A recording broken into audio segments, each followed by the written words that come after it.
నమస్కారం ఫ్రెండ్స్. మీ పాన్ కార్డ్‌ని ఆధార్ కార్డ్‌తో లింక్ చేయడం ఇప్పుడు సెంట్రల్ గవర్నమెంట్ కంపల్సరీ చేసింది.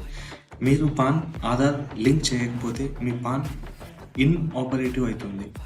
పాన్ ఇన్‌ఆపరేటివ్ అంటే మీరు ఇన్‌కమ్ ట్యాక్స్ రిటర్న్స్ ఫైల్ చేయలేరు, మీ ట్యాక్స్ రీఫండ్స్ బ్లాక్ అవుతాయి, bank accounts, mutual funds, demat అకౌంట్స్‌లో కేవైసీ ప్రాబ్లమ్స్ వస్తాయి.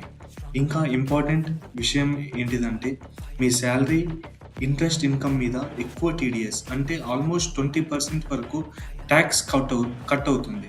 ఇవన్నీ అవాయిడ్ చేయాలంటే మీ పాన్ కార్డ్‌ని ఆధార్‌తో ఇమ్మీడియేట్‌గా లింక్ చేయాలి.